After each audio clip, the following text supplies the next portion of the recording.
Good evening, paranormal community, and welcome to another amazing episode of the Odyssey Files. I am your host, Michael O'Neill.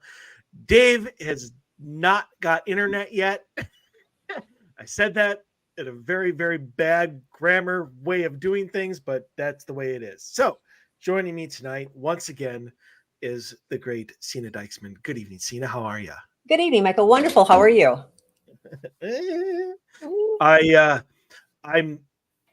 I'm not looking forward to the coming week. Why is that? For two reasons. One, it's going to be in the 90s. Yes. For most of the week, and as most of you know, my job is outside, which is going to be terrible. Outside and labor intensive, so double negative. And we are just 1 week away from the entire world dropping into chaos. Why do you 1 week? 1 week. Okay. Well, maybe a little over 8 days. Oh, okay. So, and that is because that is when the UPS union UPS company contract is supposed to be done and runs out, which means UPS is going to go on strike since it's not done yet, and the world's going to fall apart. Oh, so your world is going to fall apart. Okay, got it. No. The world is going to fall apart because of UPS drivers having to deliver. Gotcha. Because there's going to be nobody to deliver. Yeah. Okay. You see, people want their packages, Sena. Well, yes, prime. And if they can't get their packages, they go nuts. And despite Amazon and despite FedEx, UPS Beyond does the more than the both of them combined. Well, you would know because you work for both of them. Yeah, not Amazon, but no, you work for FedEx. Oh, yeah. I would never work for Amazon. although I contemplated it for a bit, but yeah, I could never do it. But the only good thing about Amazon is their vehicles have AC. Oh, yeah. So mine do not. So I've actually looked into getting like a mobile air conditioner. Something just strapped to like my front ledge and just blow on me, but that's not really going to work very well. No, especially have two wide open doors. There's just it's not going to hold it. So this might be my last show, as I will probably be a pile of goo by the time Thursday afternoon rolls around. So if that's the case, thank you for being a supporter of the show and listening through all these years. It's been fun. But if not, if I end up surviving, Dave will be back next week, and we'll have a grand old time. But this week you are here. Very thankful for that, because you had started your own podcast. Yes. Which has not been released yet, but you're working on it. But you told me one of the topics of one of your shows, and I was like, oh, why did I think of that? Like, why has that never come up? And so when I wanted to do this show with you, it was like, you know what? That would be a great way of doing of bringing it, to the show. Since last time you were on, we destroyed the afterlife. And if you have not listened to that episode, please do so. It's just, what, month and a half ago? Something like that? Yeah, about that. Month and a half, 2 months ago? Yep. And so we're going to see what we destroyed tonight in our conversations. So batten down the hatches, people. Shit's about to get real. But we are going to be talking about the origins of the human spiritual journey and why we decided we wanted to. I don't know if this is exactly what it is. Maybe I'm just wrong, but why we wanted to seek out more than what we are. Is that a proper way of saying it? Or understand what is it? I mean, a lot of people come to me and ask me, like, what is my purpose? It's like, okay, that's a loaded question. There's a lot more to who you really are, and to who you think you are and who you really are. I see. What that changes every day. Yeah. But so yeah, so we're gonna get into that in hour 2. I'm sure it's gonna be amazing. Should But be. first we have another set of stories. And this first one, before I actually get into that, I forgot. It's time for the mailbag. Yay! The Odyssey Files is proud to present the mailbag. Yeah. I don't know if you've ever seen that. No, I have not. Wow. Yes, that is our new mailbag opening. Scared the crap out of you, didn't it? No, I was just like, well, okay, cool. Not much scares me, you know that. Startled. How about that? Yeah. No, fine, whatever. You can get startled. If you want to say, let's go ahead, but no. Yeah, your ego doesn't, can take the hit. Not my ego.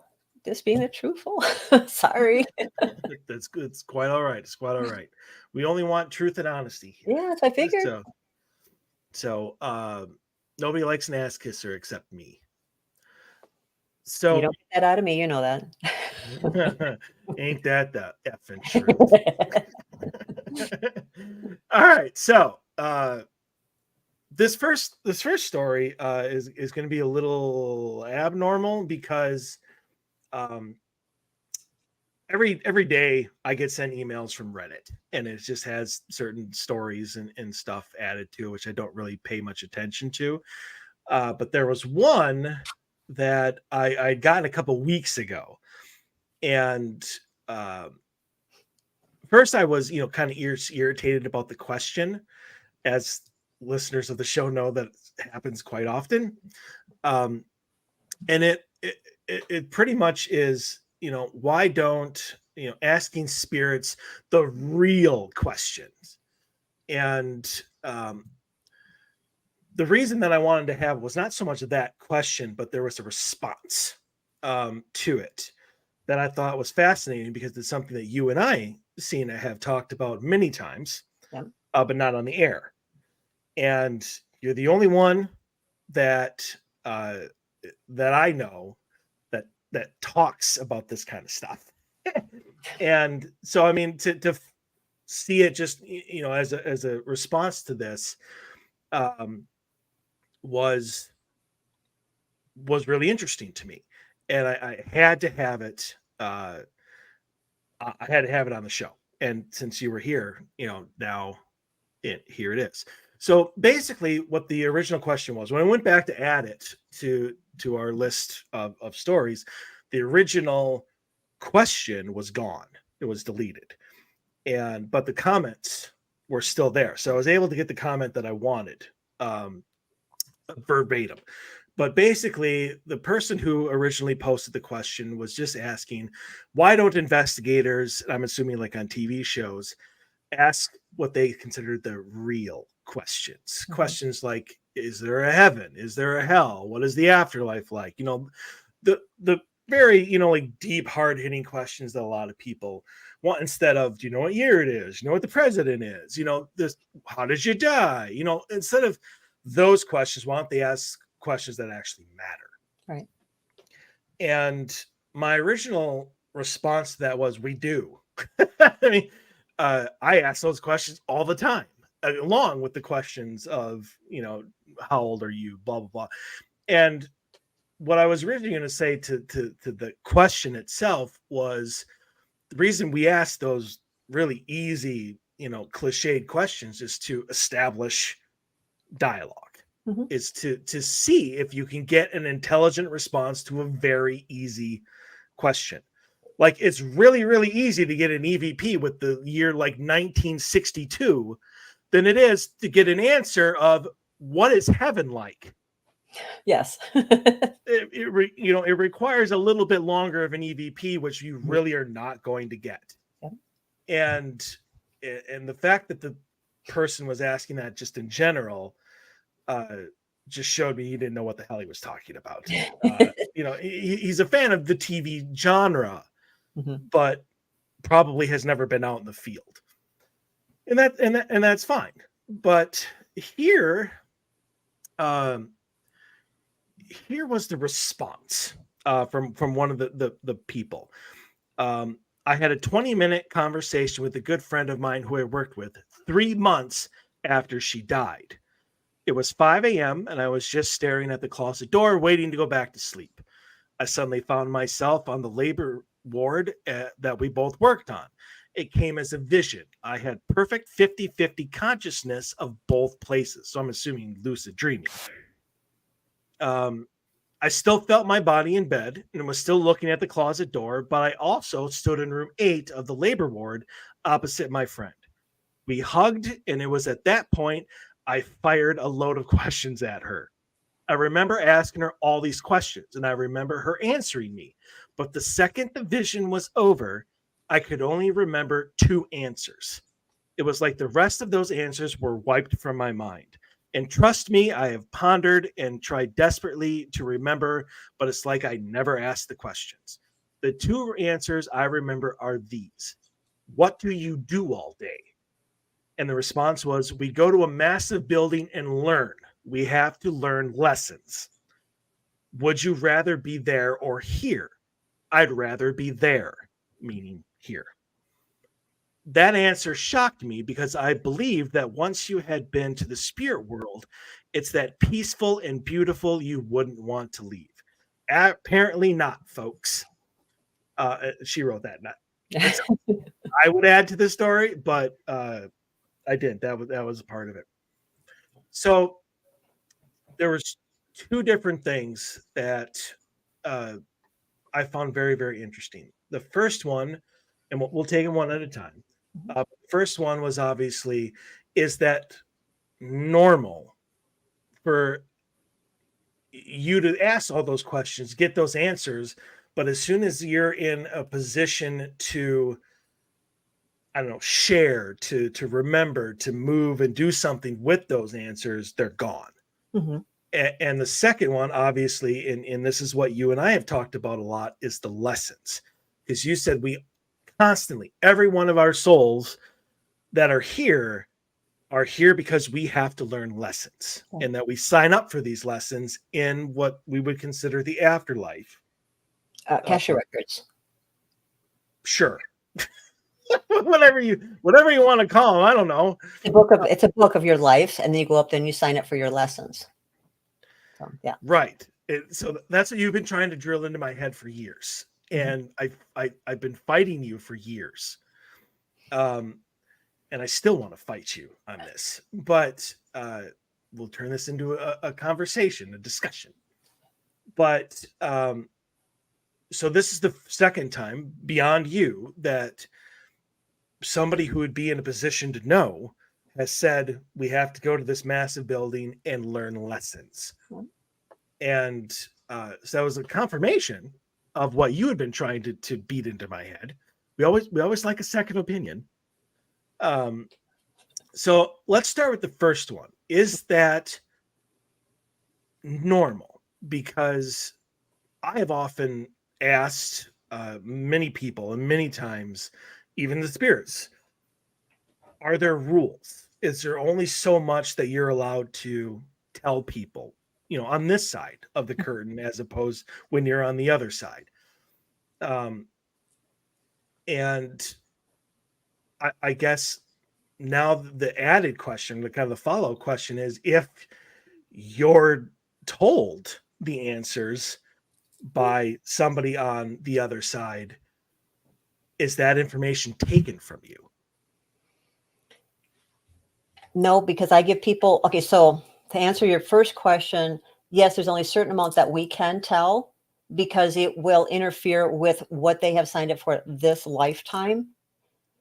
Some of the lessons that they have, when they have passed, even though they haven't finished them out, that's what they're doing, is kind of finishing them off, but it can affect the other person of a friend that they know that they're talking to.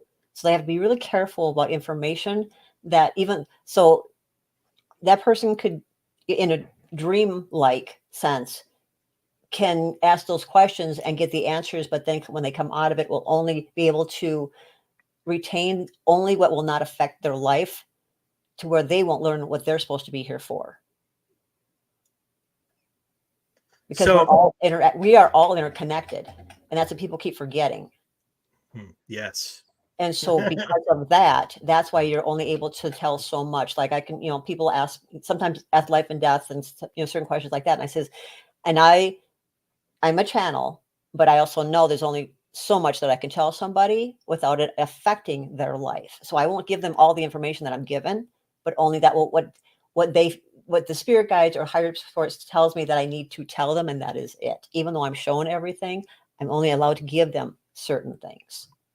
And you've done that to me a few times. I've asked you certain questions, and in your response, you've been open, like this is the answer to this question, this is the answer to this question, regardless of whether I like it or not, which I typically don't. But you have come back with, I cannot tell you that. Yep. Which irritates me even more. But and you know this, and that's fine. But so basically you're saying, like, if I signed up for a lesson of maybe learning humility through being poor, that if I asked the spirit, how do I get rich, they would not be able to tell me, or I would not be able to keep that information because that would go against my lesson. No.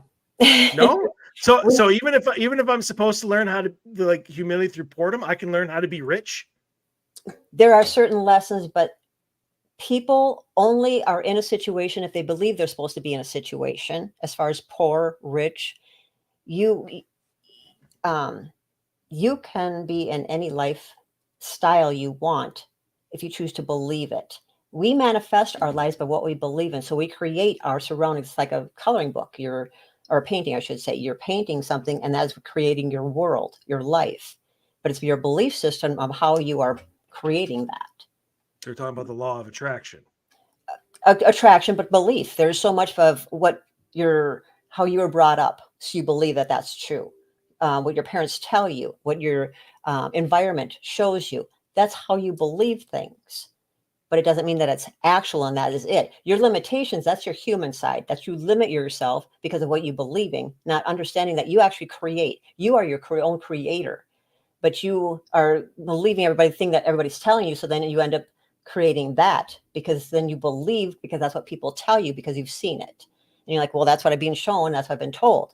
So that's what you continue. So you allow that to be in your world, and it's created in your world.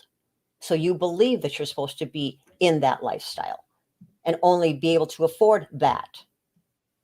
So for instance, so if I'm doing a reading on somebody, I'll say, okay, you're in the situation you're at because of one, you keep repeating that you don't have money. You're going to continue to have no money then, because that's what you keep repeating. Everything you say and you verbalize and you think is a frequency you're putting out to the universe, and you're creating that. So it's going to be continually be in your life then. But if all of a sudden I don't feel I'm going to start going to taking classes and changing my mindset. I'm believing that and hanging around. You also have to hang around and be in those groups of rich people. So you start living like that, thinking like that, and then you create it. That's how people change their lifestyles, learning to be in that, and you create it. It all comes from here, not outside of it's what we believe in, and then we create. So we have to change the way we think. So then what would be an example? Because I was just using the whole humility thing as an example. What would be an example then of a lesson that somebody's trying to learn where they could not retain information to the opposite effect? If I can create my own lifestyle, I can create my own life and do whatever, then I guess what's an example of something that would screw that up? A person you're supposed to be with or not supposed to be with. Very specific. Okay, because there's certain so when we were up at the Casher Records and we're signing up for our lessons, and depending on what path we take, it's all choice. It's all choice, and being on the human level, we all have what we choose to do is how it's going to turn out. And because we have that part of it, that's that's what's going to develop. And so when we're up at the Akashic Records signing up for it, we're signing up for our lesson, depending on what the level of our soul is at the Akashic Records at that. Okay, like I said, there's several different, and one soul living out different lives. Okay, it's really okay. So we've got this soul that's signing up for all these different lessons. And when we get pushed down, it's like, okay, you're going to be at 2023, and you're going to be living in that era, and this is the lessons that you're signing up for. And at that time, so all these lessons you're signing up for, because you're an old soul, you get to sign up for your own lessons. If you're younger soul, then you get somebody else to help you sign up for your lessons. And then you come here, and then the souls that have signed up with you at the Akashic Records will come here. And depending on what path you'll start out with your parents. Some will not be with their parents because they will be in adoption, or something will happen with their parents. So, but it's whoever they choose to grow up or will be growing up with is what they'll be starting their lessons with. But we also have, oh boy, it's just a huge question. Oh boy. To answer your question, I apologize, but every person is a lesson. Every relationship is a lesson. Every one of them. And it could be anywhere from learning patience to learning self-love, humility. Everything is a lesson that we need to learn, that we have signed up for. And if we don't learn it, then the next person comes in, and it's like, okay, you haven't learned that yet? Well, so we'll send another person in. And it can be, relationships. So if you aren't going to choose any better in your relationships, which are usually molded around the father figure, the mother figure, you can keep charts. So if you grew up in a narcissistic home, you're going to choose partners that are narcissistic. But then you can choose to learn from that thing. Okay, I understand that's what those are. And then learn that that's what those are. I choose better. I deserve better. But all these souls have signed up with you for you to learn those lessons. If you don't learn those lessons, you're not going to pass that part. So you're going to continue getting partners that are going to continue mirroring that. And it can be mirroring of you, where you don't like in yourself. You are a narcissist. So those are mirroring of you, and you have to learn from that until you get past that lesson. So that's one of a lesson. Another one is continually being a mother or father figure in your, no matter what relationship you're in. Learning your role, learning you're a partner, learning your sister, learning you're a brother, instead of having that I'm a father figure in everybody's life. I am a mother figure, so I caretaker for everybody. And so you have to learn lessons from that as well. But okay, so go ahead. Mostly, so I get that. I get sorry, there was an echo coming in for a second there. I get the lessons part. What still eludes me, and I do want to move on to another story here pretty soon. Sorry, yeah. No, that's right. We knew this was going to be a conversation, and it could probably be its own topic. Maybe it will, but because I'm sure Dave would have his own questions and stuff about it. But what I don't get is what kind of question could I ask? Let's just take the relationship one, where I would be able to get that answer, told that answer, but then have that stripped from me. So would it have to be if you have is this your life partner? So if I ask the question of, is this person in my life the one that I should be with, they're not allowed to answer that question. If you both haven't come to that point yet, yes. Because each one of you have to go through certain things to get together. If I ask the question of what is heaven like, would that answer do something like that because, because hear me out here. So, because, and I'm just talking about me, and this could happen to a lot of people, especially if they're agnostic or they're atheist or whatever. Mm-hmm. If they suddenly get information of this is what heaven is like, it might completely change around their belief system and lead them in a path away from their relationships. True. So I mean, I guess it's a case by case basis on how the person getting the answers is going to take that information. Yes, but it's also what they sign up. Okay, so also karma leads into this. Oh, good. Well, I was wondering when karma was going to show up. I knew that was going to show up. Because I'm sorry, they're giving me information as I'm talking, so I apologize. And I say they because that's the spirit guides and higher source. Can you tell us?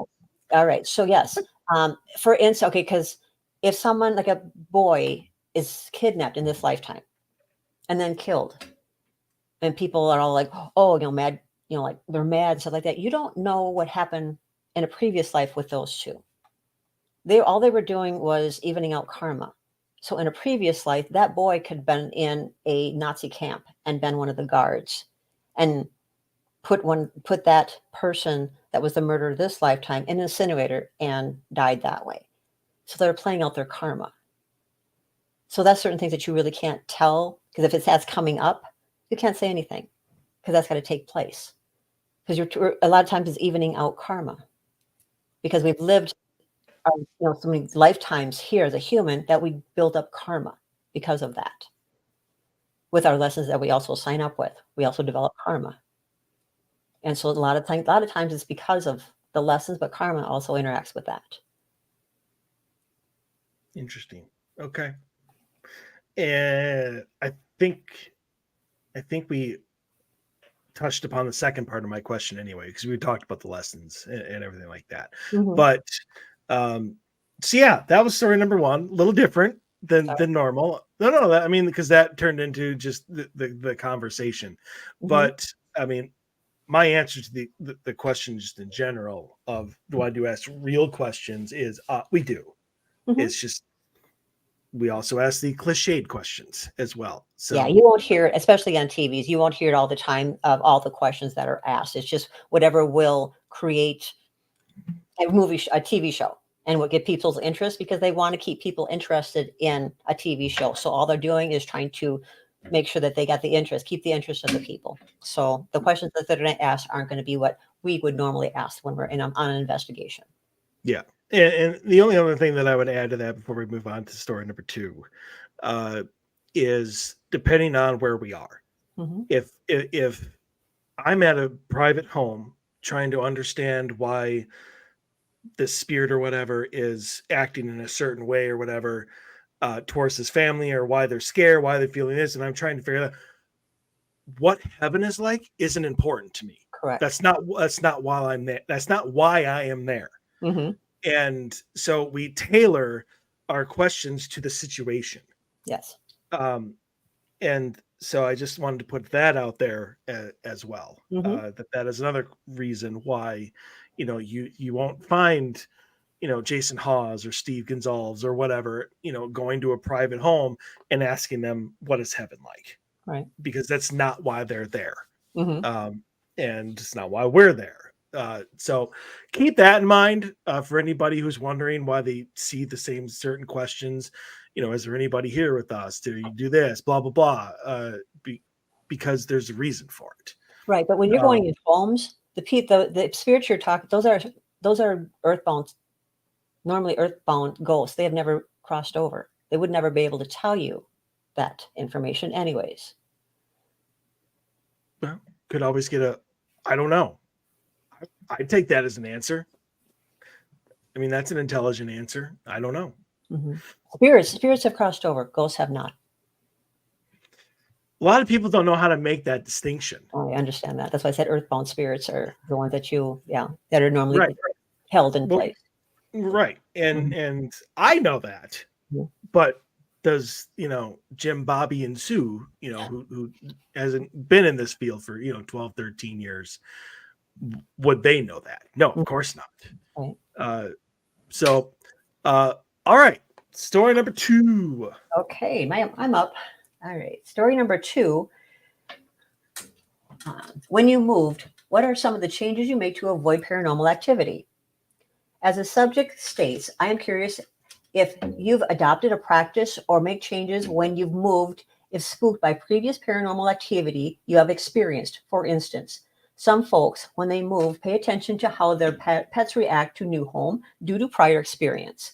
Yes, definitely. Of course, I'm one to do that. Obviously, I will literally before people move into their homes, ask me to come in and sage the home and clear it, because whatever has gone through that home, apartment, whatever it is, that apartment at home, whatever, holds on to those emotions or anything that's gone through any, it could be a fire. I was actually approached by a fire today, and that had happened in a home, but they rebuilt it. Well, that home still holds on to those emotions. And so there's still all that in that apartment or anything. And there can be there was actually 3 dogs that were in that home when it was on fire. And so the spirits of those 3 dogs were there and had to be, helped to pass over so they weren't held there. And so you always do when you buy a home, we buy an apartment, sage it first, but learn proper, sages as well. It's like your intentions is really what you're bringing in there when you're using sage or any way of clearing. There's several ways. I do 3 different ways of clearing when I'm going into a home, to actually multiple stages that I do as I clear a home. I don't do just one way of saging. It's, I use loose leaf sage. Yep. And then I will go around, and my intentions are to, as I'm doing it, mentally put out there, it's like everything, clear. Everything is clear and all negative energy is removed. But I also put my hands on the wall to literally push all negative entities. Anything that's in there that's negative is pushed completely out of the home, put it into love and light. And if it's really heavy, like if it's already an existing home where somebody's living there and having problems, then I will use, and it's really heavy, like they have a lot of paranormal activity and they want it removed, I'll bring my staff in, and then I will definitely take care of everything that's ever been there that's negative will be removed when I'm done. And so, yeah, there's definitely, if you've had, and pets, definitely pay attention to what their cats will see everything. They are interdimensional. Dogs are psychic. And so they will pick up on everything that's around. Definitely pay attention to that, but pay attention to yourself as well. You have your own abilities that you can pay attention. You can feel. You feel clear sight. Everybody's pretty much clairsentience. They feel what's going on in that wherever you're going. You just feel it or know it. Pay attention to that. Cats are interdimensional. Dogs are psychic. Yeah. Interesting. Well, okay then. Yeah, I honestly don't have a lot to add. Obviously, the saging, it's the clearing of the energy, calming everything down, just kind of giving it a fresh start. When you move in, that was definitely top of my list. Yes, obviously, if you have pets, but not everybody has a pet, and or has a cat that will alert them to something going on there. I mean, hell, sometimes it might even be the cheerleader for the negative entity. But there's only one other thing, and that is if for whatever reason you have experienced something in your new home, maybe you're doing a walkthrough, maybe you're cleaning, maybe you're painting the walls, something before you move in and something happens, you can always call in a reputable paranormal team. And in fact, I've honestly talked to a few realtors and stuff. I'm like, hey, if you ever have a home that you're trying to sell and weird things happen, let me know. I'm like, we'll come in. It doesn't necessarily have to be a lived-in home. It can be completely empty. I've done it before. And we can do an investigation and we can clear it out if need be, or we can, do what we always do. Just make it so it's safe for you and your family. So, I mean, there are a bunch of things that you can do. Saging obviously is one. Your pets are another. A paranormal team or just a psychic medium be able to tell you if there's something that you actually need to be worried about. I mean, obviously, if it's residual, I mean, yeah, you can sage it or whatever and get rid of that energy, but it's not really going to harm you, at all. You may encounter it every once in a while, but it's perfectly fine. But yeah, so I mean, but I think that that's something that a lot of people worry about, especially when, I mean, how many of the recreation stories do you see on television where it's like, oh, I found my family dream home and it turned out to be a nightmare. I mean, you see that all the time, all the time. And so, I mean, it's made people not only think that everything is demonic, but that every home is haunted. Right. But I would like to add, though, when homes are vacant for a while, that is a ghost hotel. That becomes a ghost hotel, literally. You don't want anything vacant for a long time, because all of a sudden it'll just tell the ghost, like, hey, nothing's here. Even if you have a vehicle, same thing.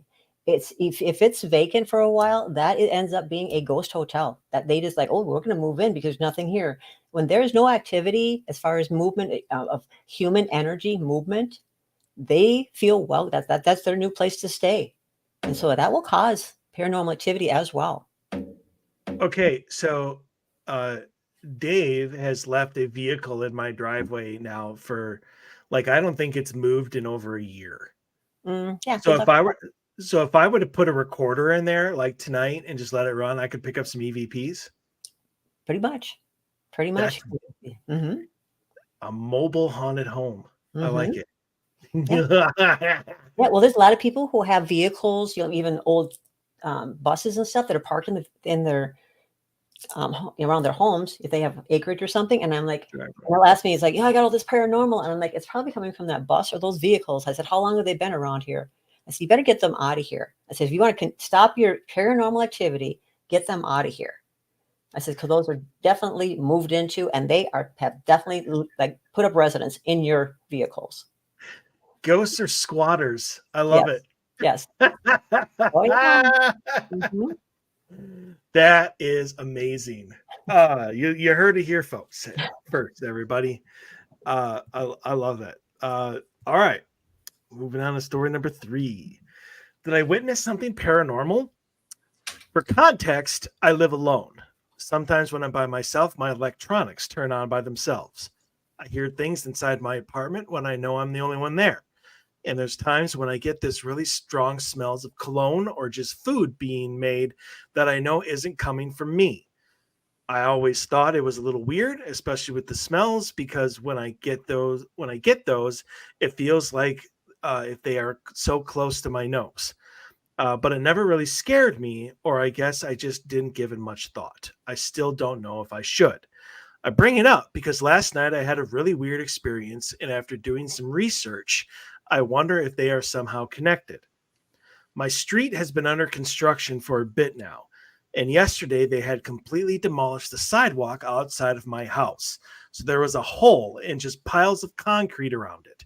Last night at around 11:40, I decided to go down to have a cigarette and also take my garbage out. I've done this countless of times and have never had an issue before, so again, I didn't give it much thought. When I opened the front door, I heard what sounded like an animal scurrying away from the trash cans and into the bushes. There's usually a possum or a skunk that hang out around here at night, so it didn't feel strange. But I still took out my phone and used the flashlight to see if there was an animal nearby. I pointed the flashlight at the bushes, the street, near the trash cans, literally everywhere, but I didn't see anything or anyone. So I just brushed it off and proceeded to take the trash out. I was about to sit on the stairs of the porch to have a smoke when this man appeared out of nowhere. He was standing right in front of the construction, facing my way and not moving. He was a bigger man, tall and broad, so it was scary that I hadn't noticed him or even heard him. I looked at him, and for a moment, we just stood there looking at each other. I didn't recognize him, so I knew he didn't live in my house, a house which is separated into 5 apartments, and I'm familiar with the people that live inside. So it made me so uncomfortable when he started to slowly walk my way. While he was walking, he didn't say a word or even make a sound. His expression was flat, and as a young woman, I didn't want to stick around to find out what he wanted, so I just booked it into my apartment. This interaction spooked me so bad that I slept with a knife by my bed. I've talked to a couple people about it, and they all thought it was creepy, but it was my friend that suggested it could have been an apparition. But I don't know. What do you think? A really creepy man, or was it something else? I really don't know how to feel about it, or what to even make of it. I just know it was really strange.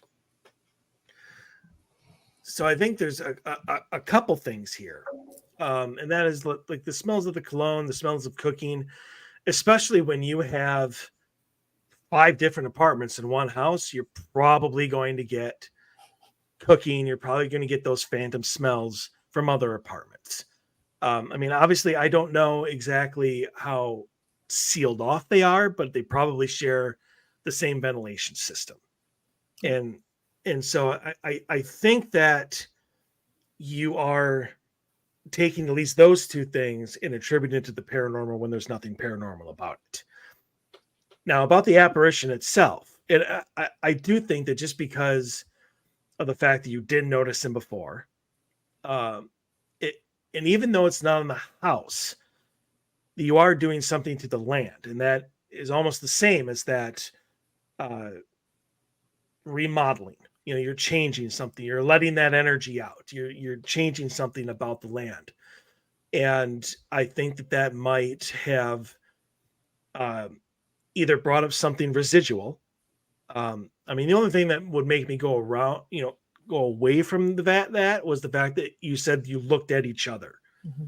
Obviously, residual energy doesn't look at you; it just does its own thing. So, if you felt that you were literally staring at each other, then it makes me think that maybe this is, probably a former homeowner, somebody who lived in this house before you or anybody else that was there, and is still there. Probably has no want or need of really interacting with anybody unless somebody else in your apartment building has encountered this person before. But I honestly think that you don't have anything to worry about. You've lived there for a long time and have never really had an issue. Just because your street is getting torn up and you suddenly saw somebody, you don't need to sleep with a knife by your bed. At least not to I guess protect yourself from a ghost. Unless it's made of like silver or has a holy cross on it, you're probably not going to do anything to a ghost with a knife. Reminds me of the story of the guy who fired his gun at a supposed spirit, and lo and behold, just shot his wall up. But yeah, I think you're all right. I can completely understand the fact that it was startling and scary, especially if he's a tall, broad guy and you're a young woman living on your own. But I think you're okay. I agree, but the only thing, when you're disturbing land, you don't know what was there prior. And depending, because there was a hole, so you don't know how deep the hole was or what was going on there. And so it's just like it's disturbing something, when you're digging up land, you don't know what's there. And so that could create it. On apparition at night, you usually can tell. It's usually a little bit transparent. It's not going to be a solid figure. It's usually won't come out that way. It'll be a little bit translucent. So you'll be able to tell and you'll feel it.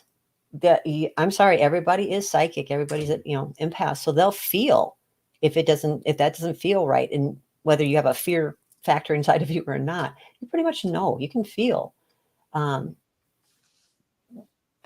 Ghosts and stuff like that will still kind of communicate, especially if he's walking towards her, trying to attempt telepath. They communicate that way. And so it's just so much to this story without all of a sudden the man showing up, walking towards her, but then she left. I don't, there's so much that could be there. He'd be, just walking by. What's this hole for? Maybe he's going to walk over and say, hey, what's going on here? Seeing her that she was out there. Because he's probably, maybe he walked around the neighborhood at night and that was his normal walk. And all of a sudden that this was dug up and he's like, oh, she's out here in front of her home. So maybe she would, she'll fill me in on what's going on here. That's all. Very, very much could be the case. Mm-hmm. I part of the area that I was at this last week was all tore up, and they tore up the sidewalks and stuff. But the holes that they did were like literally like 15 feet deep. I mean, they were deep holes because they're putting in new sewers Okay. and stuff like that. So, I mean, one of your questions was, you know, you don't know how deep the hole is. I mean, if it's typical construction, they're probably putting in new sewers, which means they're going to be deep. But yeah, I mean, the only reason that I wouldn't have gone that way is I would assume that if he walked around that area, like she would have seen him before. Somebody would have seen him before and would have been like, oh yeah, it was this guy from a block over likes to walk down there, 11:30 or whatever. But nobody knew him and nobody's ever seen him before. And I would just think that at some point in time, he would have been like, hey, good evening, or whatever. Can you tell me, like he would have done something instead of just stare at it for a bit and then start walking towards her. Like any guy, I would think, is going to want to say something, announce himself. Here's my intention. Just slowly walking towards a young woman, I would think that she would bolt in the house on me too. But yeah, so I mean, it's interesting. I mean, it can go either way. I can completely see how it could be some random neighborhood from there just wanting to know what's going on, to digging in on the land and whatnot, stirring something up. Now, if there's more, like I said, she's just mentioning the one time, and she was just saying that she had never seen him before. She never really talked to her neighbors about it, saying, hey, she just mentioned that she had never seen him before. And so, she hadn't said that she had talked to any of the other tenants to find out if they had seen him before, and so it was more of her, of what she had, noticed. And I don't even know if she was out there every night. Did she mention that she was out there every night at that time? Because, maybe it was different times that she would go out. She said she brought a garbage out, but I don't know if it was the same time every night. And so, it could be different times that she's out there. So maybe he, that person, that whatever it is out there at that time, walking or whatever. People don't always approach, they'll look at somebody to see if they are approachable. They're not going to turn around and look at them if they're friendly and just have a habit of talking to people maybe, but some of them will scope people out just to see if they're approachable too. You're not sure if they should approach them, if it's going to be okay. Well, that's not creepy at all. Well, it's a human, we read people. If that's part of our spiritual gifts, is we will scan people and read them and see if they're, if they're okay to approach it or if it's going to cause a problem. So a lot of things, it's just so many things that could have been. Very fair. All right, moving on. Okay. Let's see. We are on number 4. All right. 4. Can anyone explain this? 6 years ago, I was renting an old home in the south of England. I was working a high-stress job at the time. One night, I had filled a glass of red wine and placed it on my bedside table. Me and my partner had briefly been kissing when we heard a noise. Nowhere near the bedside table. The glass had been thrown very far across the room and smashed to the fireplace. I remember at the time feeling as if they were someone telling me to avoid alcohol. I had felt deep down that it was a warning, even obviously. So what I know now, I had felt like someone I know, someone kind, screaming at me to not go down that path. Fast forward years, my high-stress job is making me drink most days, and often I think about that instance, although I have ignored it. Does anyone else feel it was a warning from something that drink might be my downfall, maybe even led me to my death? It's a feeling I've never been able to shake. I wonder if anyone had experiencing anything like this. Thank you. Yeah, we get a lot of warnings from the other side, whether it's a loved one or not, or someone, and knowing that she did end up drinking more, years down the road, trying to help her save her life.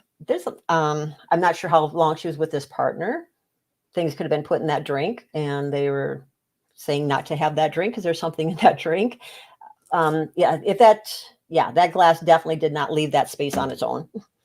It was something that was definitely not wanting her to drink that or get her attention. It could have been even a lover. She's never mentioned if she had somebody that had passed that was a lover of hers, and that could have been someone that didn't want her to be with that person either. So it's a lot of things that could have been.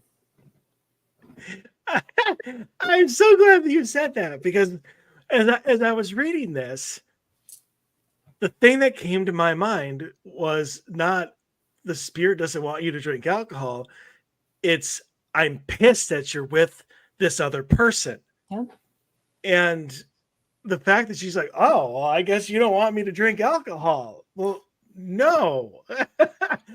I mean, having a wine glass fly off and smash against the fireplace is not, I don't want you to drink alcohol. It's an act of passion. And it's something that you do when you're angry about what is going on. And they're not angry at the fact that you're drinking a glass of red wine.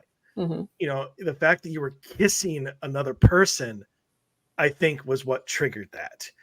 And stopping their attention, yes. Stopping whatever they were in, yes.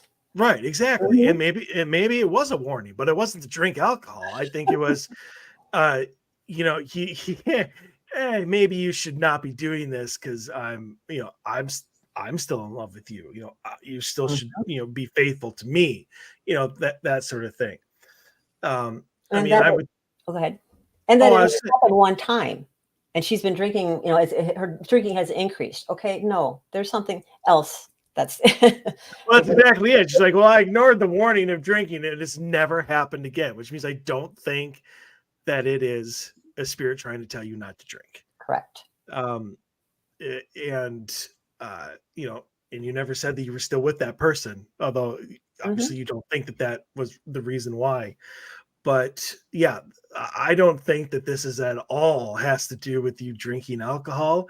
I think it has to do with the person that you were with that night. Yes, I agree. And that's like she was so focused on the alcohol version of it, like, how do you not see this? Right. So I mean, that's the reason that I chose to have this one tonight. But yeah, good call. Thank you. All right. So here we go. Can I say something really quick on that one as well, though? 100%. Go ahead. Okay, so this place that she was at, if there was an essence there, it might have fallen in love with her, and it could cause that as well. If there's a spirit there, it might not have even been an ex-lover. It might have been a spirit that has actually been attracted to her and didn't want her. That spirit didn't want her to be with anybody else as well. So it would stop her by doing that as well. Yeah, absolutely. All right, number 5. Door opened during the night to let my dog out. Hi, I am currently home alone for 2 weeks. My parents kept my dog here so I wouldn't be alone. My dog sleeps in my room. It has been a habit ever since he was a pup. Now, my room is at the end of the hallway, and the door is extremely annoying to open and close. You need to push until you hear a click after closing it. Otherwise, it won't stay closed. And when opening, you have to push quite hard to open it. Even I, after 8 years of living here, still struggle sometimes. My dad said it's because one part of the top of my door isn't even. Ever since I was a kid, I've been extremely scared of the paranormal. The reason why could be a story on its own. Because of the fear I have of the paranormal, I have to have the door closed shut tight. Otherwise, I'm afraid to see something in the hallway, for example. I even block the light from coming underneath my door.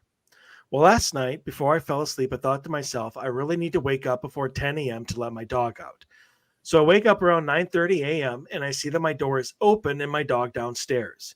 It has never been open before during the night, even when sleeping with multiple windows open. If someone can somehow calm my mind, please let me know. I have to stay here for 10 more days all alone. Last time when I was home alone, our Samson soundbar turned on blasting weird music every morning to wake me up as well. So this door opening really doesn't help with my fear of being alone or of the paranormal. So, this could be another one of those that can go either way. Yeah. I mean, obviously, you only thought that you closed the door and it didn't. And sometimes during the night, maybe your dog got up and hit the door and it opened. I mean, it could be as simple as that, or simply because you're there by yourself, somebody might be actually looking over you. Maybe not even so much, not like a guardian angel or a spirit guide, maybe not even a relative. The fact that you said that being scared of the paranormal is a story in and of itself leads me to believe this is not your first experience.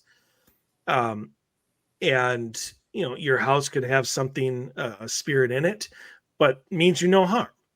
And it maybe is there to help you out a little bit, to watch out. And maybe they got wind that the dog needs to be let out. He's not going to let it out until an hour from now. Maybe I should help him out a little bit. And, the fact that it's hard to open and shut your door for living people doesn't mean nothing when you're a spirit. Mm-hmm. I have video evidence of a door that I know full well is harder than hell to shut and jams up, and you have to have two hands on it. And I have video evidence of nobody standing there and that door shutting as smooth as anything. So, I mean, spirits can get around that stuff easily if they want to. So, I mean, I know that you're scared of the paranormal, and obviously, and also of being alone, but I really don't think this spirit is out to harm you in any way. I think it's there to assist you, to help you, to watch over you, and maybe help you in doing some things that you're either slacking on or you're just procrastinating a little bit. So yeah, I think you're fine. And I don't know why I changed that. I do know why, because I had that same thought when I was younger, sleeping in my grandma's place. I slept in the bed that stared right down the hallway. Every night I thought I was going to peer down that hallway and there was going to be some shadow walking across the living room windows. Every night, all the time. Never did, but I definitely thought so. So I get that. I get that feeling very, very well.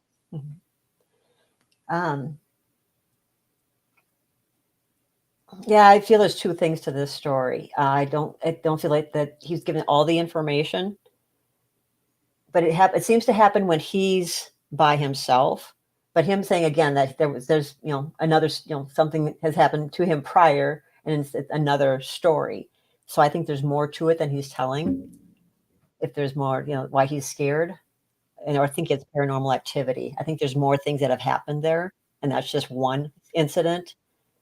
Obviously, yeah, it's not hurting him because it's just opened the door. It's more or less having fun with him, especially if it's done it before when he was alone. Loud music.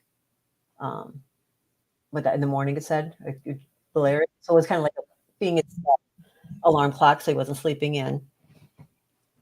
But no, I just think it's just, yeah, definitely. Okay, with that one previous, with that coming on, yeah, somebody's definitely, there's a spirit there with that part of it.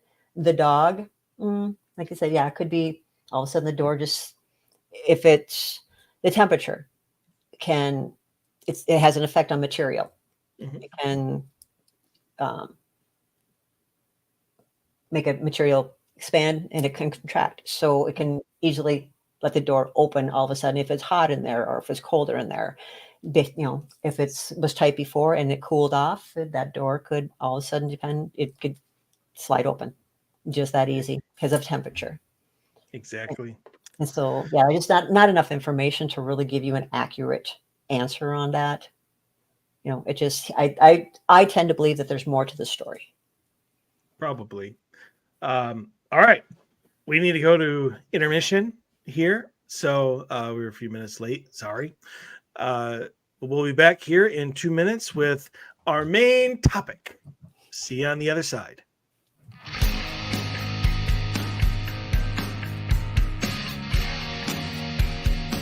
Hey, this is Mike Couch from Lost Limbs Foundation. Make sure you check out Mike and Dave on the Odyssey Files because they really need the listeners.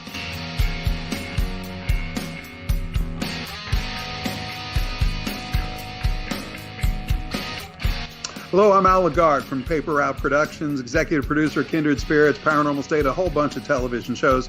And I've worked with a lot of people on paranormal projects and met a lot of people in paranormal radio. And I want to say that Dave and Mike are two people who have a face for radio, in particular, internet radio.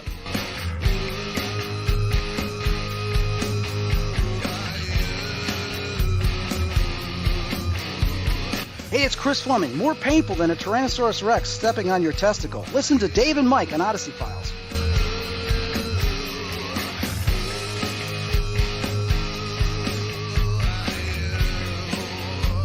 Hey everybody, it's Chad Lindenberg, and you are listening to the Odyssey Files with David and Michael. And let me tell you, it's almost as painful as a Skype glitch.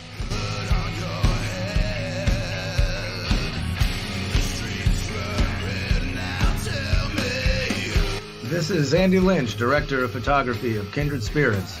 And when I'm not filming Amy and Adam at some creepy location, you can find me listening to the Odyssey Files with Dave and Mike. Or doing something else, I don't know.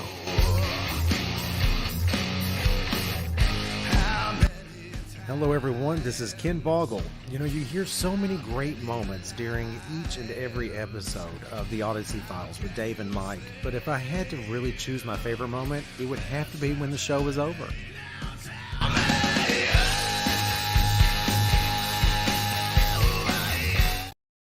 And we're back.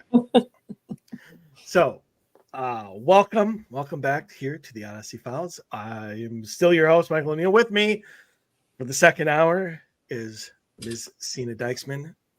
Hello. Still doing good? Still doing good? We'll go good. Yeah, definitely. All right. I'm ready. All right. So there's a question that I haven't asked you with this being, I don't know, like your 8th time on the show over the last couple of years. I honestly cannot believe that I have not asked you this question, but I think it's pertinent for this particular topic, and it almost pertinent for the topic we talked about first here on the show this past hour. I always call you a psychic medium, and that's like where I leave it. So we're about to talk about the origins of human spirituality, and my question is, why should people listen to you? Like, what is it about? Because you're beyond a psychic medium. Like, that's just like the lower level stuff that you do and what people would understand. But we're getting into more like we're getting into more intricate and complex topics than just, is my mom still with me? So what gifts do you have that would make you a knowledgeable person in what we are about to talk about? Because I also do past life regressions. I also see, so when I'm doing a reading, it's not that I'm just doing a reading on that person and giving them information on maybe specific questions on lovers. Because a lot of people come in there, it's about love relationships, work, money, housing. I will actually tell them the relationships and why it's affecting them, and that it's from past life and what they were in past lives. And then I can see their ancestors in back of them, and their spirit guides. I can talk to their spirit guides and tell them what they look like. Soul retrieval, I do that as well. And I can, also when I'm talking to someone like, and I'll ask them certain things. It's like, do you feel like you're not whole? Like you have like part of you is just not there. And that's usually because they've had a lot of trauma in childhood. So parts of their soul have left because as a child, we take things 3 times as hard because we're still developing coping skills. And so parts of our soul will leave so we can continue on our path with our lessons or our journey. Our journey is very important of where we need to stay on that journey. And so parts of our soul will leave. And when that does, a spirit animal will go with that part of our soul and go to a different realm. And then it will, protect it while it's in that realm, while that person continues to go on their journey. And whether they choose to have a soul retrieval and get that part of their soul wet, or they realize it's like, I just don't feel whole and I don't understand. Then, tell them, you need a soul retrieval. This is what's going on. I'll explain it to them. The other thing is that they just don't feel this is Earth is home. And I'll tell them what they really are and explain to them that this is what you are. You are actually a highly spiritual being living out a human experience. And sometimes I'll hit home with some, and other ones will go, huh? And so I'll elaborate then and explain more onto this is what you really are. This is how you're feeling, and this is why you're feeling that way. Earth is the only planet that has, or actually planet, literally planet that has all these emotions. And I'll explain it to them that you are, everybody's psychic, everybody's an empath, everybody's a healer. It's whatever we choose to use this, this lifetime.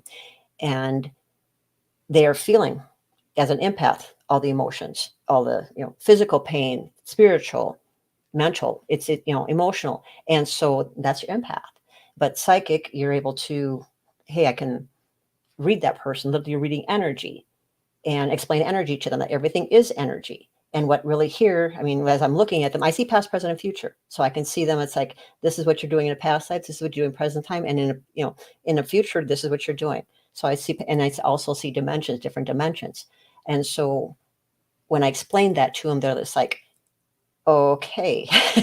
But it makes sense to them, because that's what when I'm talking to them, they're just like, wow, that really makes sense of what I'm going through. And that's why. Then they're like, you know what you're talking about. You know what you're doing. You're not fake. I've had to, because of what I've been through, growing up in my abilities, with other psychics, I've learned what they do, and I will not, it's just what I've learned I don't want to be. I want to be a good psychic. I want to give accurate information, and I'm not going to be here. My intentions are true. I am here to help people.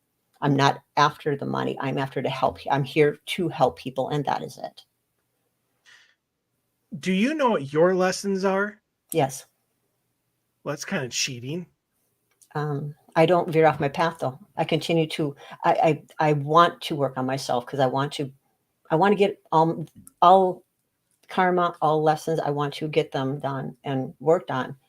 And I just look forward to a lot of that. It's mine is patience. Biggest one is patience. I have a hard time because I know what's coming, and I'm just like, come on, let's do this, and I have to wait. Okay, this has nothing to do with our topic for tonight, but I'm going to ask it anyway. Mm-hmm. If me or anybody else that comes to you for reading that understands the whole lessons thing, if I asked you, what are my lessons that I'm supposed to do this time, would you be able to tell me? You specifically? Do you want me to tell you? Or if you're just asking that question in general? Well, I guess now both. I'm asking in general, are you able to tell me? And I've answered that question to you already, because you've asked, and I said yes, and one of yours is patience. And I'm as patient as can be. Yeah, okay. I've already learned that lesson. Patience. Okay, it's a B plus. You're getting there. A long way since I first met you. Wow, big step. Whatever. Yes. Learning to not settle or to wait on the person that you think you're going to be with. There's several partners, and don't put all your eggs in one basket, because there's not just one partner for you. Depending on, you can sign up. Polygamist? Sweet. It's okay. So this is how I'll explain it. We have partners that we had in past lives that'll come into this lifetime as well with you. And if you are in the right place and they're in the right place for you two to come together, and you're ready for each other, then you will meet and you will come together if it's the right time. If you've gone through part of the lesson that you're supposed to finally meet up. If you are already past that, or if they're past that and that person has not got there yet, you'll choose to pass on them and go to the next one. And so it's not that you have one life partner and you're going to meet, and when you meet up, that is it. Oh no. If you have stayed on your path and worked on yourself and got through your lessons you're supposed to be able to meet up with that partner, and that partner's ready, then you will. If they're not ready, or if you're not ready, they can choose to pass because you're not ready. And you are kind of stagnant because you don't want to move on. you need to move on to your next partner, and you can't put you need to know that that's just one person, and that there's more out there for you. And there's a couple lessons. There's certain ones I just don't want to say on this show. And that's fine. We need to I don't want to talk about it on the show either. Right. That's what I figured. So I'm just like, I'm trying to be very respectful. And so, yeah. Yes. Yeah. I've had that with you, with other people. Yes. I do answer their questions. And yes, I can tell what they're here for. Gotcha. Okay. That's all I needed to know. All right. It may not even be just on a human level. It also can be at a higher level of some of your lessons. Yes. The higher me. What a douche. Yeah, we like that person though. He's kind of cool. Yeah, hire me as a douche. So anyway, okay. So because it's 2023, we're not as evolved as we should be, but we're pretty up there from where we were. Yes. It's been hundreds of years and stuff, but for you, where did this spiritual journey begin? Like all the way back at the beginning of life, or like what triggered it to instead of being like, ooh, fire, to being like, I want to branch out and find my spiritual side? Like that just seems to be a big disconnect. Something had to happen that made us want to look at the world a different way. Mm-hmm. Was it aliens? Knowing that you are, yeah, that you've come from that. It's not just that's not one lifetime. We're aliens. That's in one lifetime. You're also a higher spiritual being, which is just energy and love and light. People get fixated on titles. Was an alien, and what alien was I? Well, that's one of your past lives. That's not what you really are. You're a highly spiritual being, which is just love and light. And so people get fixated on a lot of that. Yeah, I tell myself that every day. Continue. Okay. If you're asking mainly on my journey or where I started, or people themselves? People themselves. Okay. So planet Earth was created, and it's an experiment, but it was created because oh boy. Okay. Oh boy. Collect your thoughts, Sena. We got all right. Now you gotta get on me my names. I'm terrible with names. Okay, so Sophia, who was a god, and it comes from all the gods, upper gods. Okay, so we're talking about higher realms. And Sophia was one of the gods, and all the gods were partnered up, and that's who they were supposed to have their offspring from. She chose not to. And when she chose not to, she wanted to have an offspring on her own. When she did, this offspring, which she created, was not as pretty, or is not very nice looking. And she chose to hide. On top of having the child, she hid him. And when she hid him, the child ended up growing up almost in the clouds, shall we say. And so it was never brought into the God realm of growing up with her. She was keeping it as a secret. And then it grew up. As it grew up, though, it wanted its own world and wanted to be a god over a world. And so it created Earth. I apologize again. Names, I'm terrible, but it was Sophia's offspring. And so he created Earth. Earth then created humans. Now there's different stories on how Earth was created and what it's all about. But Earth has a lot of minerals that can be mined that are needed on other planets. And so in order to mine those, one story comes about being humans were created then to mine these. But originally gods came here to mine the spirits, or mine mined all these minerals in the mines. And so the gods didn't like being the laborers, so they created humans So as I said, there's several stories that come up to that's why I said but so the humans were developed to be the miners then, but they had no mind of their self of being able to do things themselves. They were there created to just do mining, to be laborers. Well, there was two brothers that were here to look over the humans. One had passion for humans, the other one did not. They just didn't want the humans to ever evolve. The other one had very much compassion with them, so he started working with the humans and started teaching them. And so there's again several stories leading up to it, because then they start talking about as the humans evolved and they started procreating and creating their own more and more humans and learning, and that's how they learned to fend for themselves, create farming and food. And as that was created then, so the brothers started fighting, because the one brother did not want the humans to have a life of their own. He wanted to continue to be able to control them.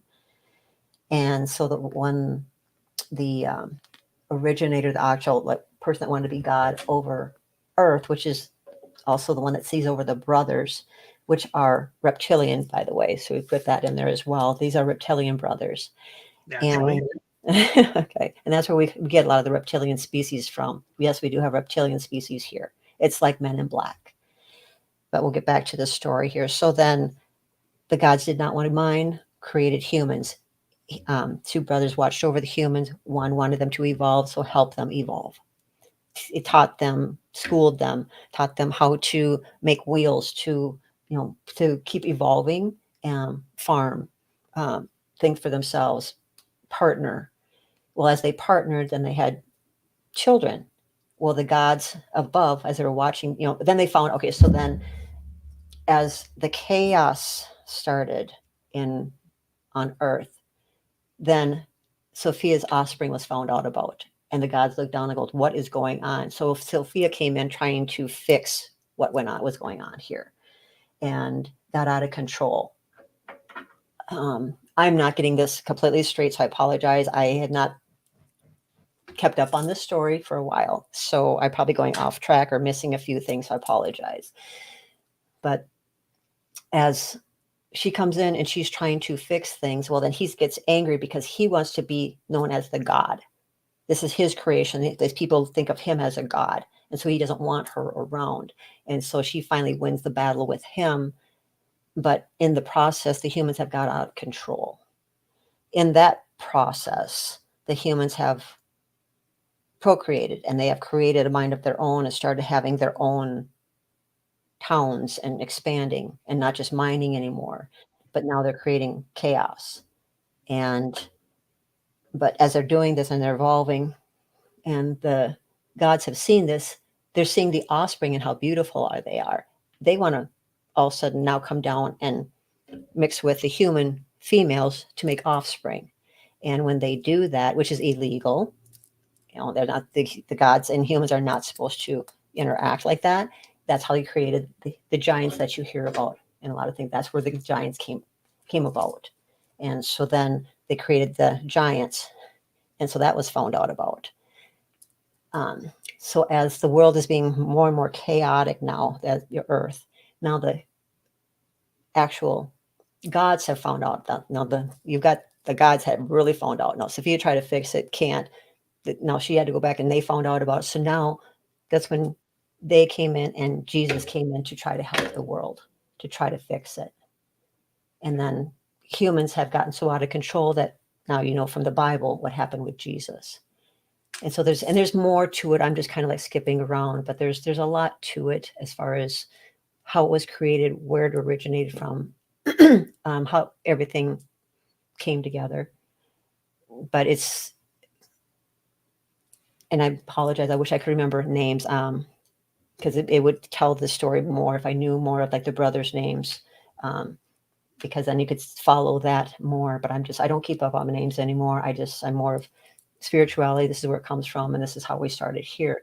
But we came here. So as humans, so human history has been restarted many, many times because it is a science project. It's now considered a science project. The gods let it continue to see where it's gone, but then it gets to a certain point. We have been reset 3 times. And so when you see any movies like the time machine, that's where that comes from. Literally, it has been reset 3 times because it's gotten out of control, and we've had to, they've literally pushed the button. It's like, okay, start it over. Right down to Stone Age again. Start over, see if they can figure it out again. So 3 times. This is the last time.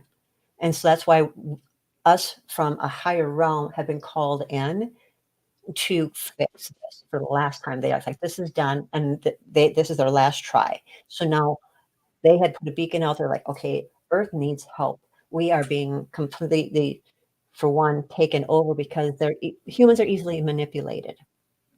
And because of that, they can be mind controlled. They can, they're very easily persuaded.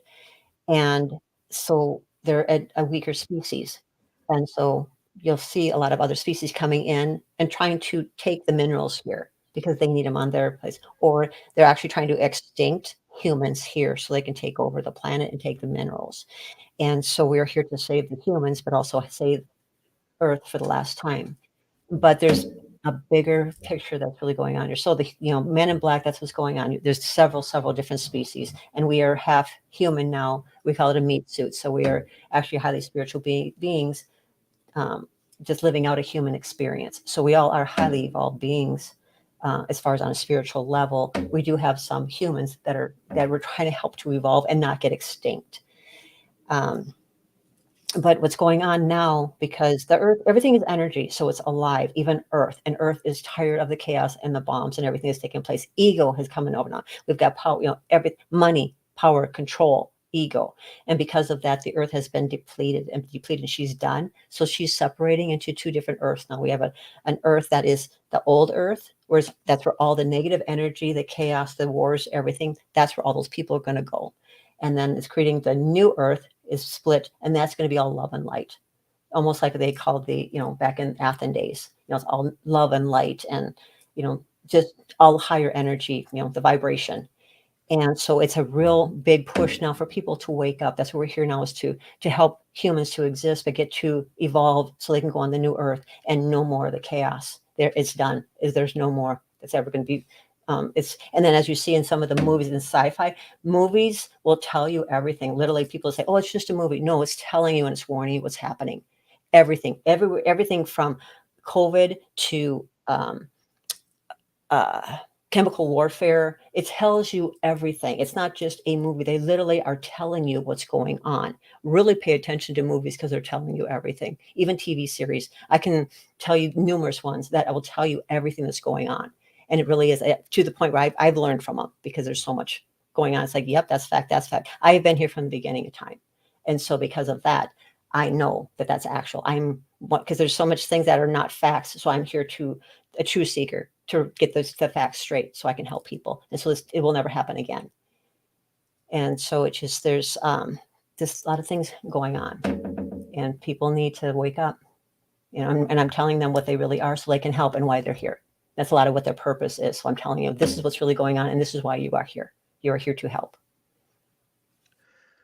Would you say, because there's a line from the movie Constantine that I really enjoy, and he says quite flat out that God is a kid with an ant farm. Is that a fair assessment? Yes. Okay. So that's one of my questions. My next question is, if this is the 3rd time that we have been through, and right, the reset, and you are not the first person that I have come across who has had that theory that Earth has reset itself multiple times already. In our past lives, do they involve former resets or parts of them? Okay. Yeah. Okay. So if I did a past life regression, it wouldn't be just this time through. It could also be one of the former resets. Correct. Yeah.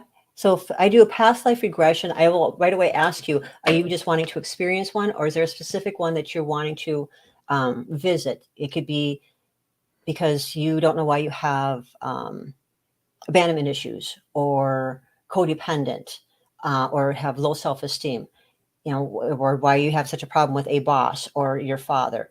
That's definitely past life. All of that I just said is all past life. And so, well, you know me, mm-hmm. I want to talk to Von Helsing. Mm-hmm. Oh, and I could relate to that one. That's what I want, because I think that's the most prominent to what I'm like today. Yes. And so I would like to understand that more, because it seems my other past lives are really boring and I don't really care about those. So yeah, I mean, that's something that I would like to do, just me personally. But so is this spirituality, the spiritual journey that we on, is that this reset? This is the reset. Yeah. Right. I know this is the end of the third reset. Yeah, this is the end. This is right. It. So I mean, I know that this is the third reset, but the spiritual journey that we have started to take. Yep. Did that start in this reset? No. Is that no? Okay. This is on a human level that we're here. Right. And so we have several different parts of lessons that we learn. We're learning on a human level. This is the last one. We have other ones where we've in other dimensions and other species. That's where alien. That's a different lesson on a different universe. And so we've done, as we continue to evolve or just, help out or whatever it is that we're there for, we're not just human. Human is the last, let's say, last place for, or done. So we're done, as,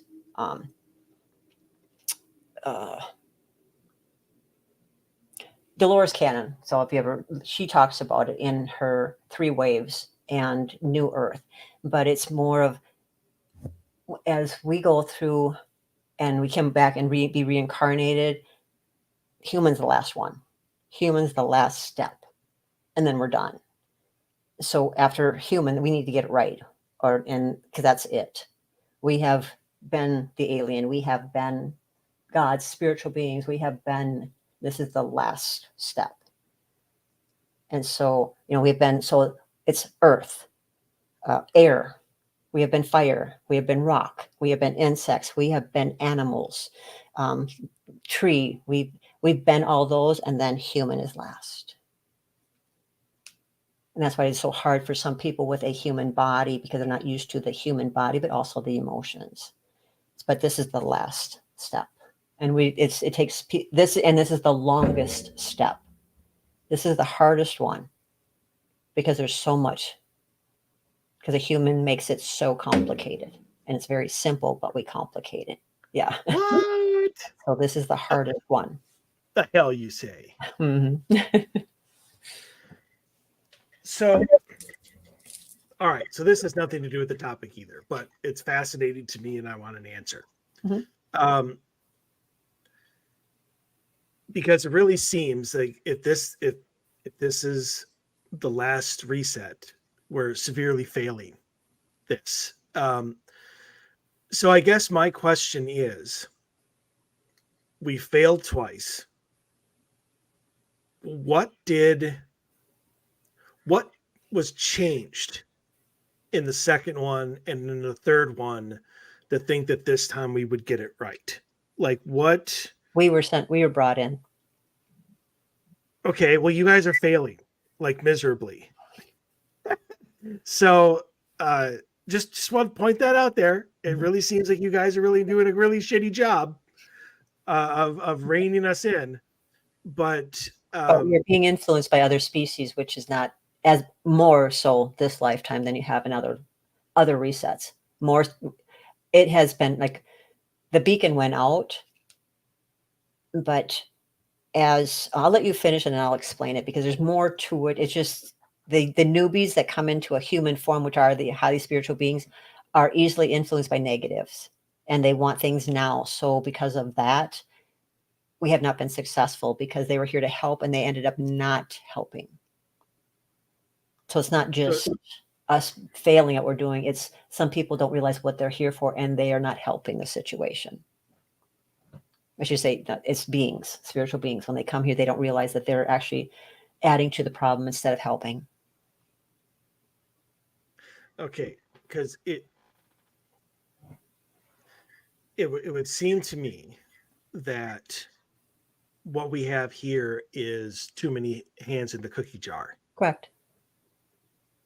So you would think that as gods who are trying to make this successful, I'm assuming, would be better at organization. Okay. Because of free will, they're still, free will. And that takes a lot, because there is free will here. That is, they're trying to allow that to happen. They can't control things, or the humans aren't going to learn. And so they have to stand back and only interfere when it's major. And so they have to sit back and go, okay, they've done this before. Let's see if they learn this time. Because it is, a lot of things have been repeated. And that's why we're supposed to learn from history. That's why we have a lot. That's why we have history in high school, because it's repeated so many times. And they're like, okay, this is hopefully that they've evolved enough to learn this time. And we've set the ones in their path to set them on the right path. And then hopefully they'll take, the right path this time, instead of being ego and power taking over. Hopefully they understand it's like, no, we're here to help people. We need to work together, not work, it's not about one person. It's about all of you working together. Do you remember the other resets? Anything that happened during the other resets? If I tap in, yes, because as I'm talking to you, I just all of a sudden tap in, and then I'm there. I can be with the dinosaurs. T-Rex. Yeah. More caveman. I'm in a cave as a caveman, going through that experience. I'm also on a battlefield, wars, Ice Age. All sounds like we just did the exact same thing over again. Yes. So who's the insane one here? Is it the gods? Because the definition of insanity is doing the same thing over again and think you're going to get a different result. It's the species that want control over the humans is the problem. Why can't we get rid of them? We can't always. There's so many of us. Again, it's Men in Black. And so literally and we have to take human form because the humans themselves can't comprehend what's really here. You know what we should do is we should start a revolution that people only can wear white. Because then the Men in Black will stick out like a sore thumb. Men in Black are here to help. They actually, again, they made that so it was funny, so people could, would watch it and not take it seriously, but that's actually what's happening. And they keep it under control. So if something gets out of control, they go out there and then they, get rid of that species that's causing problems. Well, that's what we're trying to do too. We go and as much as we can, we try to go, okay, who's interfering? What's going on there? And we try to get down to the root of it and what's causing that. And then we'll go in as much as we can, go in and try to fix it as much as possible. Is it possible for I don't want to say a non-spiritual being, because we're all spiritual beings, but is it possible for a non-higher spiritual being to become a higher spiritual being? Not if they're not spiritual. No, if it's a human, you're talking about a human trying to become a spiritual, highly spiritual. Sure. No, they can evolve. Okay, here's another one that is showing me. Sorry. Aliens that have come in are actually highly evolved humans. Does that help? How do I become one of those? You already have been in the past. Like we live past, present, and future at the same time. So it's just whatever you choose to come back in this lifetime to do. If you have certain lessons you still had to work out. So you came back here as a human. So that's why I do this show, because I'm leading people down the path to love and light and clarity. Mm-hmm. But humans, some of the aliens that are out there or that come in are actually higher human. It's a future human. Some of them, I'm not going to say all of them, but some of the aliens that come in are actually, they're human. They're evolved humans. Sweet. Mm-hmm. They're to show us, it's to show us, it's to show the humans, and to help. They'll come in. It's like, hey, don't do this because this is what's going to happen. This is what's in our world. This is what's going on because this is what has happened. And so they'll come in and try to help, not alter it in a bad way, but to help so their world can exist. Like, again, the movies are real. A lot of them are real. Don't think that the science fiction. A lot of them are actually telling you the truth. Aliens that come in, portholes or whatever, they'll come in and it's like try to find their this time self that they've evolved from, or ancestors, we'll say, because they're an evolved human. So they'll come in and try to talk to their, younger selves, ancestors, and try to help them. It's like, hey, this is what happened when you, like scientists, when you invented this, and if you continue on this theory, you're going to blow up the earth. So we're trying to explain to you why you can't do this and alter it. And that's why they say, that the aliens will oversee us. They're watching over us because they're the future part of what the humans are. And so they keep coming in to check out to see if they've evolved and gotten better. So they're keeping an eye on them. How long do we have left? You check your calendar? No, I'm just it's 8:37, so I've got no. 20, no, I'm just like, I mean, what? the Earth. I mean, no, not how Earth, long do we have on the show? Oh boy, on Earth itself. So I was like, what? You should know that. You caught me off guard there. Sorry. I'm still in past.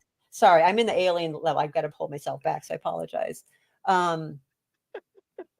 was like, let me check. You got to remember, I'm in. You have a calendar? You got to remember, I'm tapping in and out, so I'm not always here.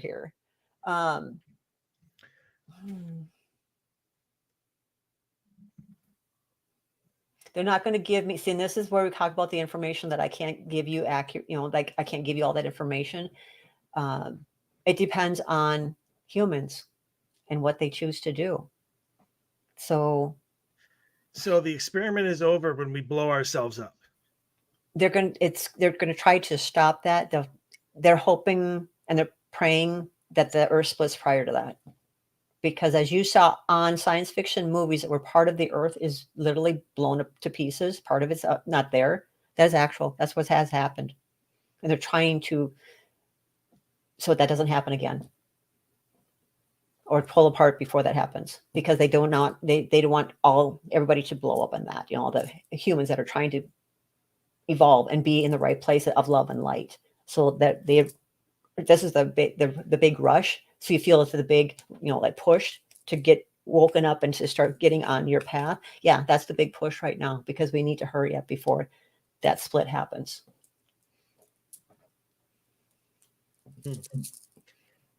So the spiritual journey mm-hmm. that we are on to try to reach that higher level mm-hmm. did not start with this reset. No, it's at this is human level. The spiritual journey starts at a higher level. We have a galaxy council that watches over all the galaxies. There's 13,000 galaxies, and so they watch over the galaxies. And then our spiritual journey is all throughout the galaxies. Right. But that wasn't my full question. Well, it wasn't just it didn't. So the human spiritual journey, okay, that did not start with this reset. No. Is that correct? No. Okay. So which reset did it start with? When the humans came about. The original reset, or the original time the Earth was here. Yeah, when it first was created, because it was the humans themselves, that the two brothers, again.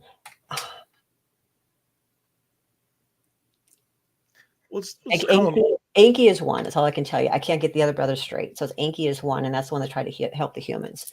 And so you hear about the snake in the tree, Adam and Eve. Enki's really actually, they consider him the snake and trying to help the human, that he was actually a positive influence on the humans. that was the church creating negatives and telling false stories. I think any reptilian named Inky would probably have his lunch money stolen every day. That's your human. So okay. Yeah, it's just the humans themselves. We've been trying to get them to evolve to a higher evolved species, to where they don't kill themselves, where they work together and are here for the just not about ego, not about power, not about money. It's working together in harmony. Which we don't do very well. Very rare. Very rare. No. So again, I mean, do you guys have meetings or anything like I have to report back to we have to report back to the Galaxy Council, and they oversee it. So I have to, that's my boss. Can you see if you can get me an appointment? You have asked, okay, so I will refresh you on something. You did ask me about if humans could be on that Galaxy Council, and I said no. So right, because I wanted to be on it, but that the human part of you, no, sorry. Okay, but my spiritual self.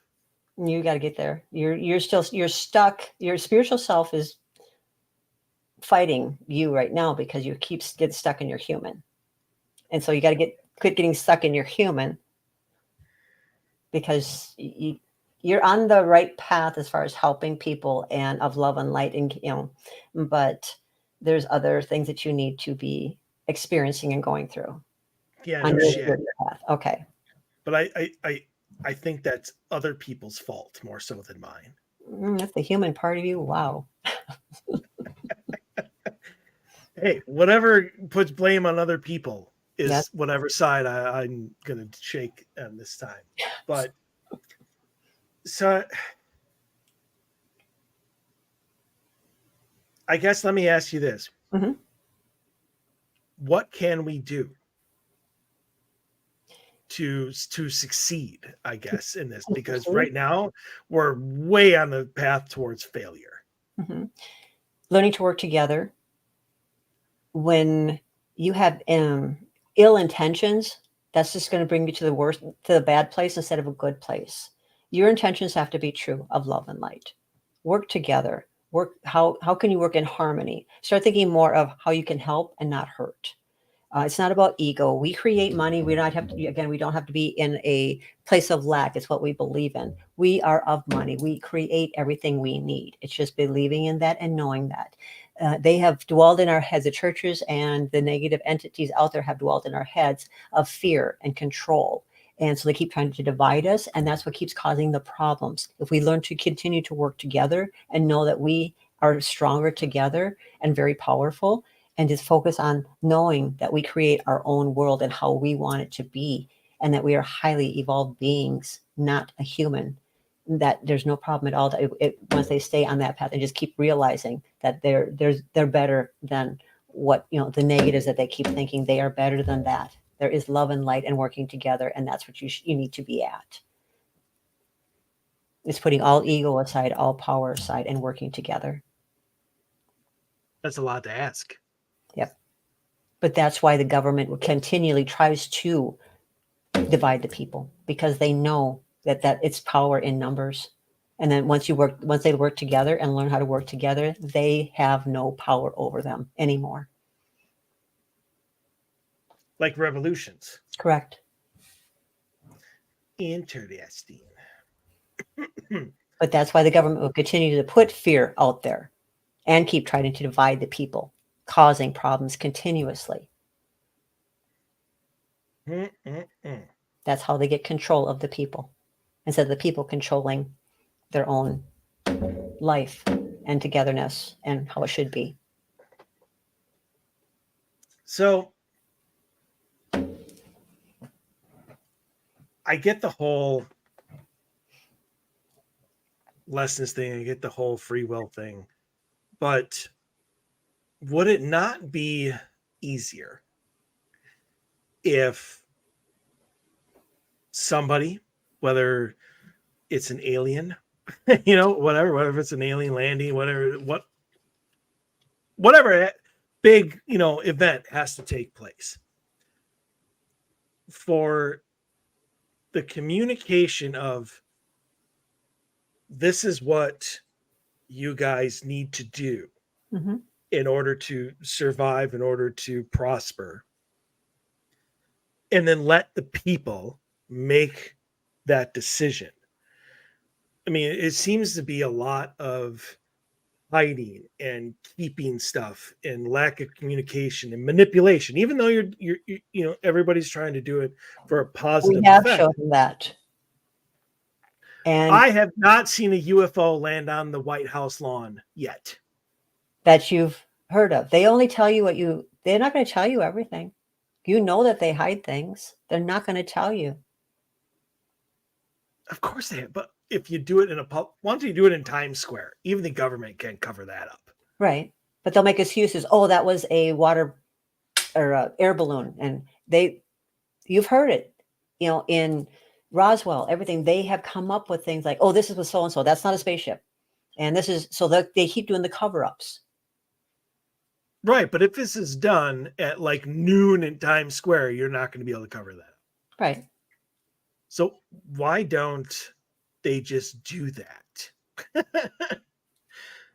Because it's just like what happened as far as we'll bring the voting for presidential. People have to see, go through things and experience them for them to believe it. You can't just tell them, because they're not going to believe just what you tell them. It has to be proven to them. And so we're showing them, okay, we're letting you do this with your free will. And this is where it's got you. Do you get it yet? And so then they put people like us and going, okay, we're going to put psychics and mediums out there and people that can help you, light workers. We're going to put them on earth for you now. And if you have questions and you really want to go down the right path and to really figure out what you are and to help you to evolve, we'll have people out there that you can go to and talk to and get you continue to stay on that path. And the other ones, if you choose not to, then that's your choice. So, I mean, you mentioned that movies, for the most part, not all movies, but, some movies show you at least some of the truths that are out there. And we've talked about Star Trek a couple times, even before the show. Tonight, we mentioned it. And so, yes, I'm going to bring up Star Trek for those of you who are listening. And in the movie, First Contact, which is a Next Generation movie, great movie. That whole movie was premised on First Contact, where, we flew a warp ship, it got the Vulcans' attention, and they landed. But I remember a line from it, or statement or whatever by, Deanna Troi, who's the, Marina Citrus. But she said that the Vulcans landed and it united humanity in a way that nobody anticipated, because it proved that we were not alone. Yeah. And if what we have here is things being shown to us through movies, why can't they do that? Like, why can't we have that first contact to unite humanity in a way that nobody foresees? Because if aliens come down, the first thing they do, and this has been shown in movies, if an alien comes down, what's the first thing humans do? Oh, shoot at it. There you go. That's why. So anything that is different from a human, they choose that, they think it as a threat. They don't think it as peaceful. No matter how it comes down, they think it as a threat, and that's how they treat it. Not always, and not everybody.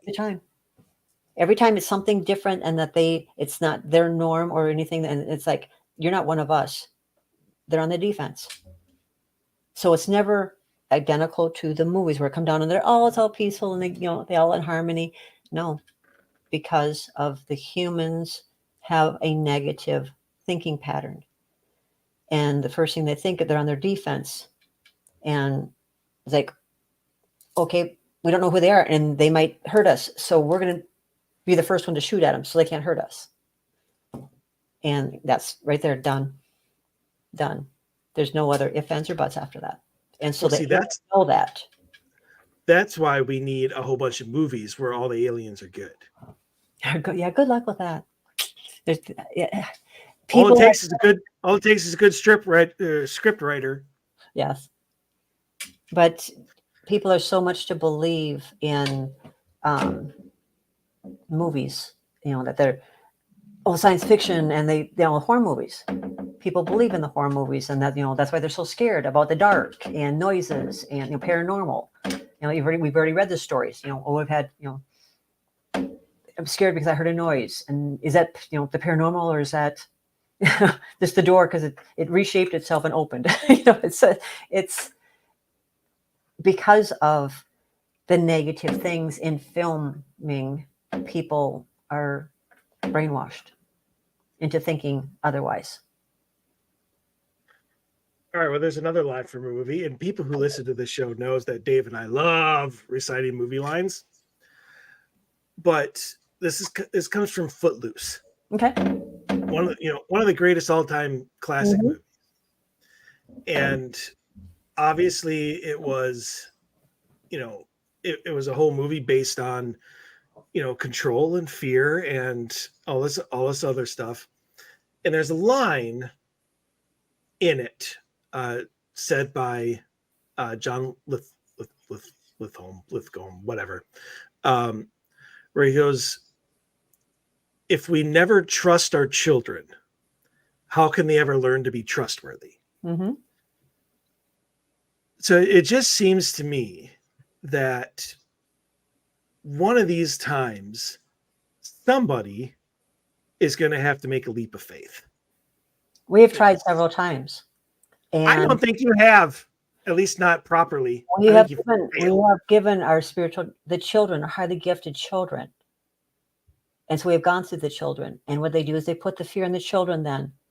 And then they're after. See, that's where you get drinking of the blood and causing, I'm just going to say, this is where we have a lot of the problems. We have, gifted our children to them and saw nothing but negatives happen.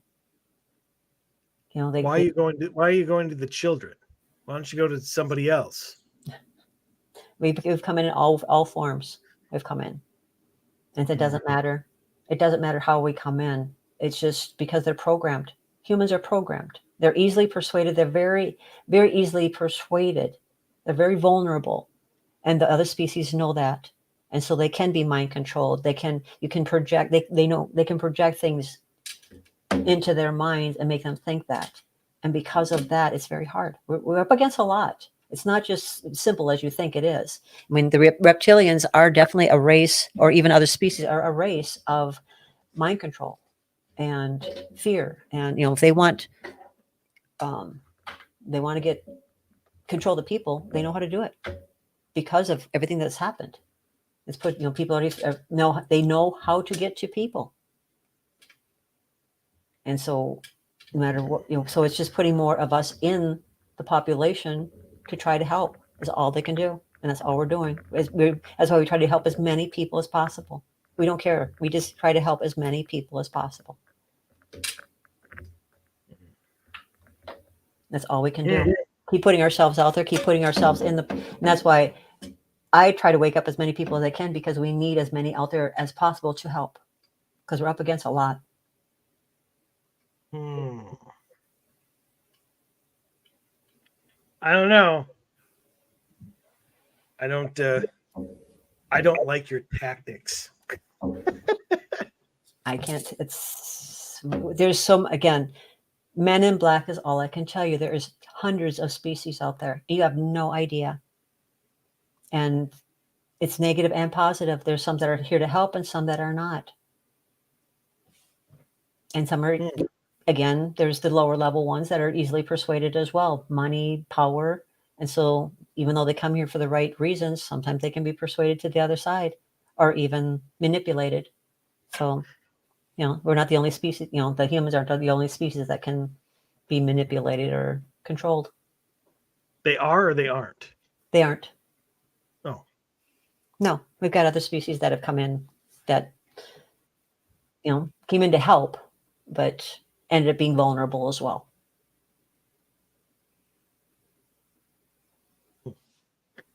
Well, I'm assuming this conversation probably is not over. No, not by far. But as long as we don't blow ourselves up, we still have a chance.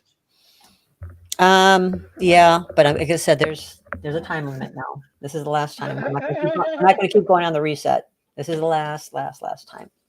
So, well, who do I have to talk to about that? Yeah, that'd be the Galaxy Council, which they're not going to allow you in. That's all I can tell you. Until you. I just want an appointment. That's all. An appointment.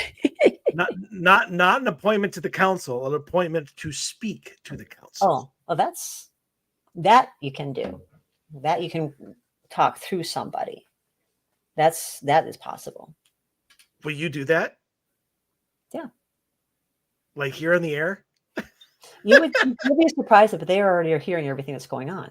So it's not like we're having this conversation. They're actually hearing through me. I'm like a speaker for them as well. We're all part of a speaker, or part of what's going on here. As I'm talking to you, they're mind linked, and so all the information that's coming in right now is going back to them. Well, fine. Then they understand that I want an appointment and I want to speak to them. They're laughing. They're like, humans. Yeah, pretty much. And if you're going to put all this time and effort, 3 resets, into humans, I think you should talk to a human. Mm. They've talked through humans and watched enough to where they know what's going on. But I don't. I want answers from them. That's why we're put here. I like hearing it from the source. Nobody likes hearsay. All right, fine. Well, that pretty much does it for the show. Maybe forever. Who knows? Maybe I can, I'll do some talking, but I'm sure you wanted more information on stuff that was talked about here. But it's, again, as we started the conversation, there's only so much that I can tell you. Because it would change, it would alter things, and I cannot do that. That's so irritating. Just saying. All right. So anybody who is listening who would like to contact you for maybe a reading, past regression, soul searching, your soul, whatever you called it, retrieval, or maybe they just want to ask you what. How would they go about reaching you? I have a website. It's insightfulsoul.com. And that's all the information is on my website. It tells you everything that I do as well. I have not added soul retrieval, but everything I do, I'm a psychic medium, a healer. I do cord cutting and clearing on people, places, and things. I'm a life coach. I'm a business consultant. Also consult into paranormal investigation teams. And then, so it just go on my website and it pretty much gives you all the information that you need to contact me, and then set up in a session. Perfect. Sounds good. Well, thank you for coming on. I don't think we necessarily destroyed anything except the earth. I believe it was somebody. But yeah, so Dave will be back next week, and we'll be back next week. So stay healthy, stay safe. We want to see you back here. Everyone have a good night.